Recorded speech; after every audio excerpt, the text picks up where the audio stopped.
Hi, Dale here. Artificial intelligence today. I'm going to talk about artificial intelligence and reality.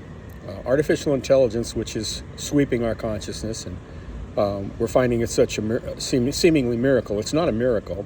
It's when computers are turned loose with access to everything that humans have thought and done, which is all human experience, and can coordinate all that for a specific purpose. It can coordinate all that's ever been thought or done, all human intelligence, and can coordinate it toward a purpose that you could even write code to direct.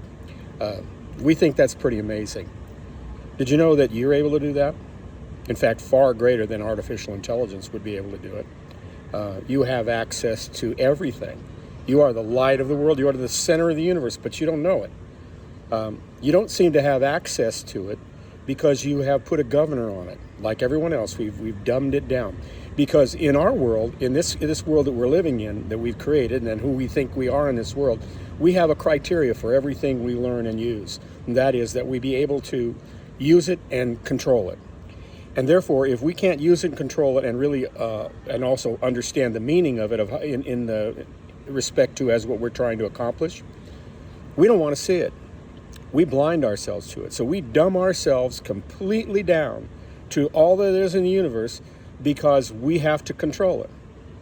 Now, the interesting thing about artificial intelligence, as it's created, it doesn't have that problem because it doesn't have any emotions.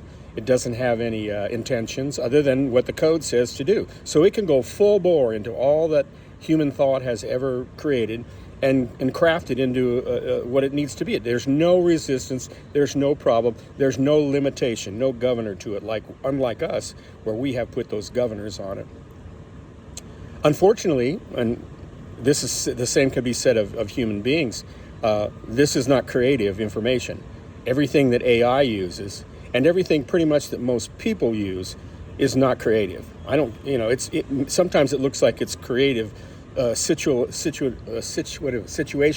stuff, moving the furniture, but it's not new. It's not creative.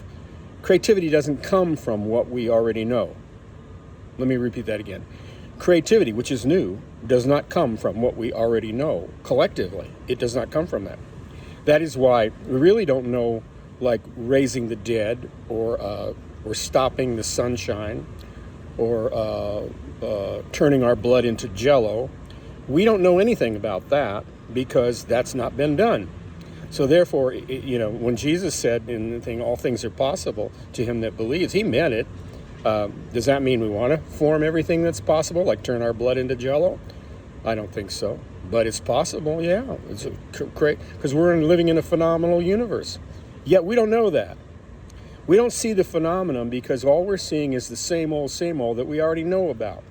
And the rationalization that's the same old. And in fact, all our thinking is pretty much first generational AI. All our thinking is pretty much first generational AI. We have used it instead of remaining open to what we would call insight, something new. AI has no creativity. If you think, it can build infinitely on the building blocks that are there, but it cannot create and see new building blocks. Just like your thinking cannot do that. No, it will never do that. The only way you can see that is through the instrument you have in you, which is you, called presence. And in presence, you can see beyond. You can see beyond what you think is here. You can see the miraculous. You can see like a child sees. When Jesus was talking about, and he said that the children to them was the kingdom of heaven. That's what he was talking about, because children, before they're really indoctrinated into this AI way of thinking, an AI way of the surrender of our power to this world for the sake of being able to control it and have meaning or understanding in it, which we really don't. We have a thimbleful of control, if any. And we have a thimbleful of understanding, if any. But we kid ourselves saying, oh, we all do have it. Because why? Because we're all together saying the same thing. We're all agreeing that we're patting each other on the back, saying, look at the wonderful world we create. What? In the midst of the hostility, midst of the chaos, we're still waiting for the other shoe to drop all the time, aren't we? Yeah, we are. We're always. You're always waiting for the other shoe to drop. The only way that you can get out of that is to surrender. And to surrender, there just aren't a lot of models we have for that, people surrendering. One of the things I was thinking, I was talking about this, I recommend reading the prologue to the book by Richard Bach called Illusions, something like of a Reluctant Messiah. I would recommend that prologue on that because it gives an idea of really kind of who we are. Richard Bach kind of caught the essence in that. Anyways, that's an aside there. Getting to the end of my 6 minutes here, so I'll finish on the next part, the next video after this.